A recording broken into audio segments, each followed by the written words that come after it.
टूटी हुई सड़कें, टूटे फूटे कच्चे झोपड़ा नुमा घर, आसपास फैला कूड़े का ढेर। 40 साल से अच्छे दिनों की राह देखते हैं यहाँ के लोग। महिलाओं के लिए शौचालय की समस्या, बदहाल है सरकारी स्कूल वहाँ के, नहीं के बराबर हालत। कहने को तो हम आजादी का 75वां अमृत महोत्सव मना रहे हैं। अगर प्रधानमंत्री जी की बात पर भरोसा करें तो देश के 125 करोड़ लोगों को घर दे दिया गया, तो फिर ये कौन है जो महानगर के बीचों बीच अभाव का जीवन जी रहे हैं? क्या ये लोग देश के 125 करोड़ लोगों में नहीं आते हैं? सवाल बड़ा है।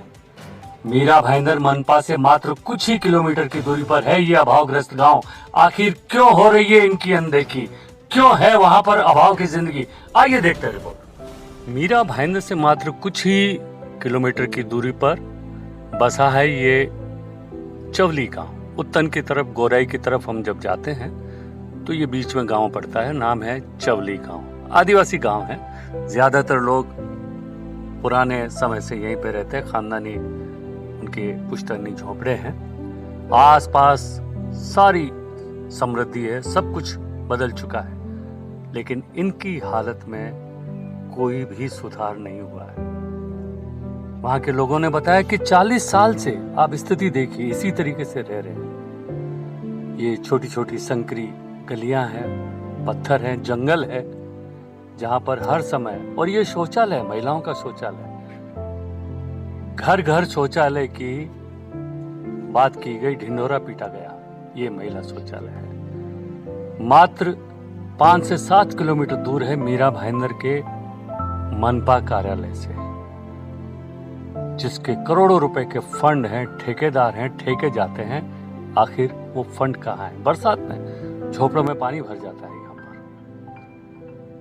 कई बार बरसात में टूटकर पेड़ इनके घरों पर गिर गए हैं, देख सकते हैं आप चित्र में। स्थानीय रहवासी और सामाजिक कार्यकर्ता सैमुअल और वहां के बच्चों को निःशुल्क पढ़ाई कराने वाली उनकी पत्नी वर्णिका सैमुअल के बुलावे पर हम वहां पहुंचे थे और हमने बात की सैमुअल से। आइए हम जानते हैं क्या है वहाँ की स्थिति। ना ठीक से शौचालय की सर्विस है, ना कुछ है। आप देख सकते हैं पूरे जंगल को देख सकते हैं। यहाँ पे कभी लोग निकलेंगे बाहर, कभी रात में कभी सांप का खतरा, कभी वहाँ पे बिच्छू का खतरा।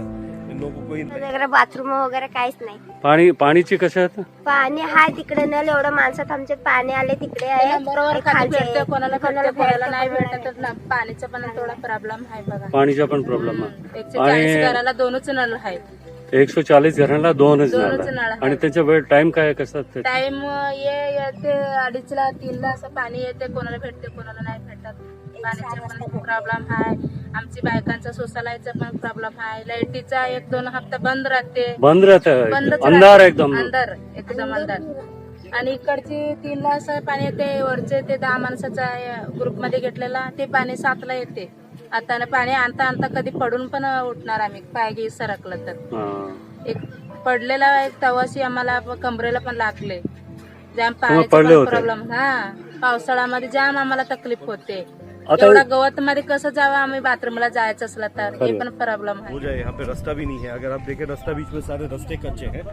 ये सारे कच्चे हैं। ये आदिवासी बस्ती है। आदिवासी है, पूरी बस्ती जो है आदिवासी बस्ती है।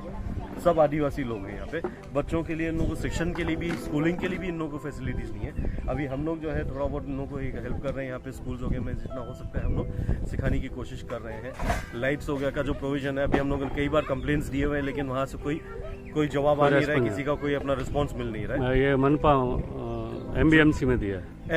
ये है अडानी का है, फिलहाल यहाँ पे अडानी की लाइट आती है। तो वहाँ पे हम लोगों ने कंप्लेंट। तो ये आपको मनपा को एक लेटर देना चाहिए, आयुक्त को, कि यहाँ पे इस तरीके से आके देख रेख करना चाहिए उनको।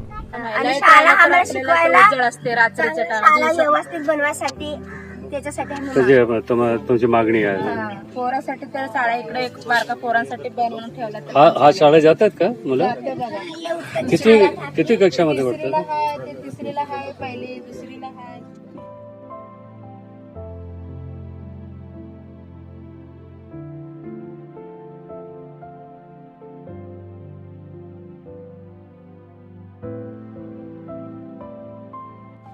वहाँ के आदिवासी बच्चों को निःशुल्क शिक्षा देती हैं वर्णिका सैमुअल।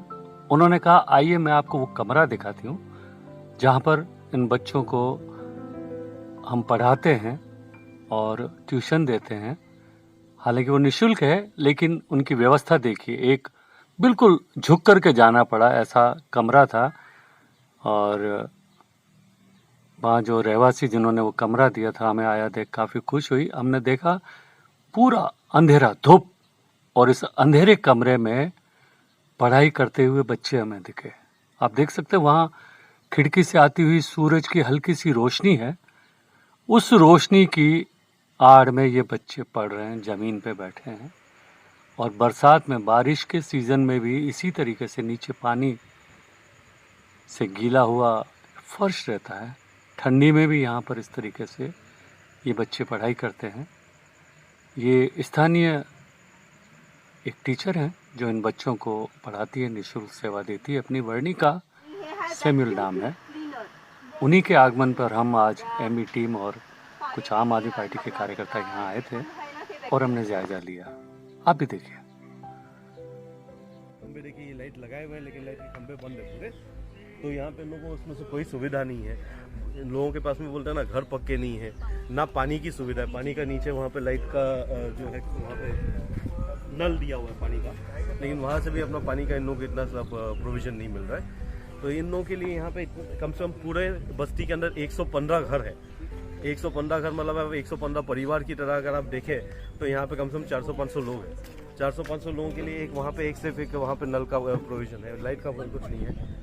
140 है, सॉरी 140 घर है यहाँ पे। अब कितना हो गया, अभी 500 के ऊपर हो गए लोग। हमारे देश में नारे बहुत खूबसूरत बनते हैं। गरीबी हटाओ, गरीबी मिटाओ, महिलाओं की रक्षा करो, मुल्की शिकली माँ प्रगति झाली। और इस शहर की, मीरा भाईंदर शहर के नारे आप सुन लीजिए। शिक्षा सम्राट, कार्य सम्राट, अपला भाऊ, क्या क्या नारे नहीं देते हैं।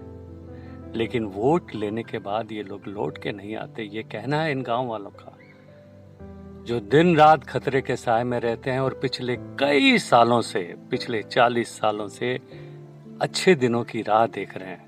तो इनके दिन अच्छे कौन लाएगा? क्या ये देश के नागरिक नहीं है? क्या इनके बच्चों को पढ़ने का, लिखने का अधिकार नहीं है?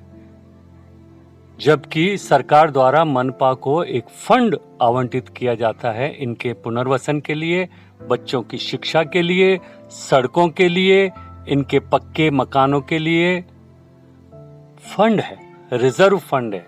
फिर वो फंड जाता कहाँ है? कोई है इनसे पूछने वाला?